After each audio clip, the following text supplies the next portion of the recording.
अस्सलाम वालेकुम, मैं हूं डॉक्टर आसिफ और आप देख रहे हैं हमारा यूट्यूब चैनल डॉक्टर व्लॉग्स।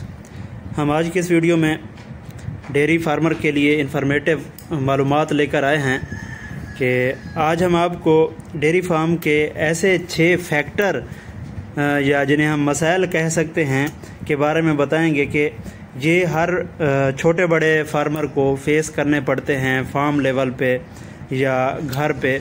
तो इन फैक्टर्स को आप किस तरह कंट्रोल करके अपने फार्म की पैदावार बढ़ा सकते हैं, तो इसके ऊपर हम अब बड़ी तफसील के साथ बात करेंगे। वीडियो शुरू करने से पहले आपसे रिक्वेस्ट है कि अगर आप हमारे चैनल पर न्यू हैं तो हमारे चैनल को सब्सक्राइब कर लें और बेल आइकॉन के बटन को प्रेस कर लें ताकि हमारी हर आने वाली नई वीडियो का नोटिफिकेशन आपको मिलता रहे। जी तो व्यूअर, किसी भी डेयरी फार्म की इनकम या प्रॉफिटेबिलिटी का जो दारोमदार होता है वो फार्म की प्रोडक्शन पे होता है।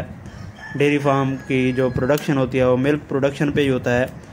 तो इसके लिए जो सबसे बड़ा फैक्टर आता है वो अक्सर देखने को मिलता है फ्रीजियन गायों के साथ, वो मैस्टाइटिस होता है जिसे आम अल्फाज में साड़ू कहते हैं, जिसमें अडर प्रॉब्लम या थनों के मसाइल में आ जाते हैं। ये अक्सर बेसिकली जो है वो बैक्टीरियल इन्फेक्शन होता है और मैनेजमेंट की वजह से ऐसा होता है। तो इस तरह के मसाइल जब भी किसी गाय के साथ या किसी आपकी हीफर के साथ कोई मसला दरपेश आए तो फर्स्ट ऑफ ऑल आपने उसे जो है वो आइसोलेट कर देना है।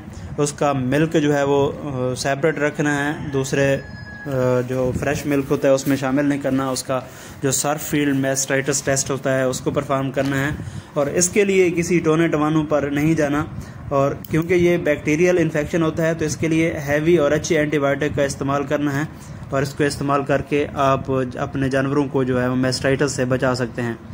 मैस्टाइटिस बहुत ही जो है वो मुआशी नुकसान का बहस बनता है, तो इसलिए आप मैस्टाइटिस के ऊपर खसूसी तवज्जो देनी है और जानवरों को जो है आइसोलेट करके उनका अच्छे तरीके से एंटीबायोटिक के साथ जो इसका ट्रीटमेंट करना है। फिर दूसरे नंबर पे आते हैं जो रिप्रोडक्टिव प्रॉब्लम्स होते हैं, तौलीदी जो मसाइल होते हैं। अक्सर गायों के साथ, फ्रीजियन की गायों के साथ जो वो देखने को मिलते हैं। अक्सर गायें जो हैं वो डिस्ट्रोकिया के शिकार हो जाती हैं या उनमें रिटेन्ड प्लेसेंटा या जिसे हम कहते हैं जेर को रोक लेना, उस किस्म के मसाइल देखने को मिलते हैं पार्चुरेशन के बाद। अगर इन्हें अच्छे तरीके से हैंडल ना किया जाए तो जानवर की जो रिप्रोडक्शन होता है उसके ऊपर काफ़ी असर पड़ता है। वो जानवर हीट में नहीं आता या बार बार जो है वो रिपीट होता है या कंसीव नहीं करता, तो उसके ऊपर खुसूस तवज्जो देनी है। इसके लिए ज़रूरी है कि अगर किसी जानवर में इस तरह के मसाइल आ रहे हैं तो उसका हार्मोनल ट्रीटमेंट किया जाए या उसका जो है इंट्रायूटेराइन जो है वो मेडिसिन वगैरह जो है उसका कोर्स कराया जाए। इससे आप रिप्रोडक्टिव प्रॉब्लम्स को जो है वो कंट्रोल कर सकते हैं और अपने फार्म की इनकम जो है वो बढ़ा सकते हैं।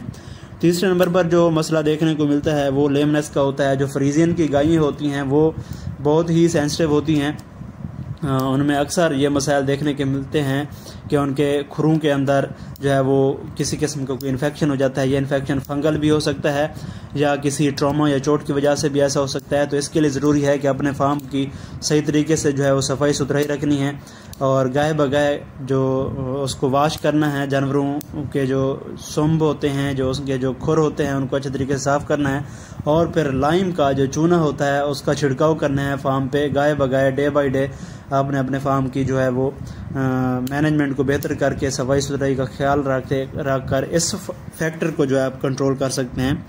और जो चौथे नंबर पे आता है वो न्यूट्रिशनल डेफिशिएंसीज होती हैं। अक्सर डेयरी गायों के साथ, फ्रीजियन की गायों के साथ जो है ये मसले देखने को मिलते हैं क्योंकि इनकी प्रोडक्शन काफ़ी ज़्यादा होती है और हम सप्लीमेंट के तौर पे उन्हें ये न्यूट्रिशनल डेफिशिएंसी जो होती हैं वो उनकी पूरी नहीं कर रहे होते। कैल्शियम और फास्फोरस ये चीज़ें लाजमी उनकी खुराक के साथ, उनकी न्यूट्रिशन के साथ जो है उनको लाजमी देनी है और बैलेंस न्यूट्रिशन का जो है वो ख़ास ख्याल रखना है।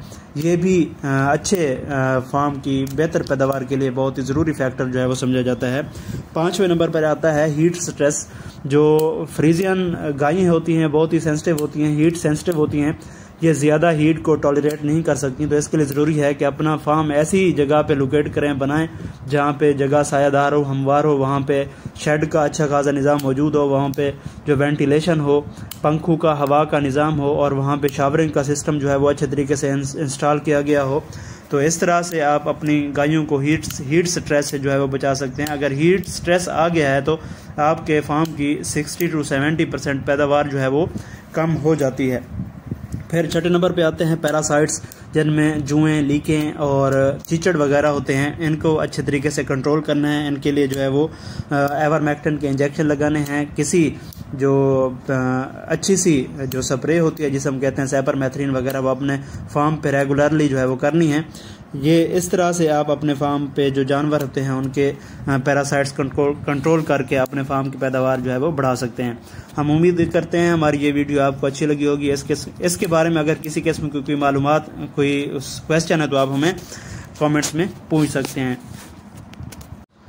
मिलते हैं अगली वीडियो में, तब तक के लिए अल्लाह हाफ़िज़।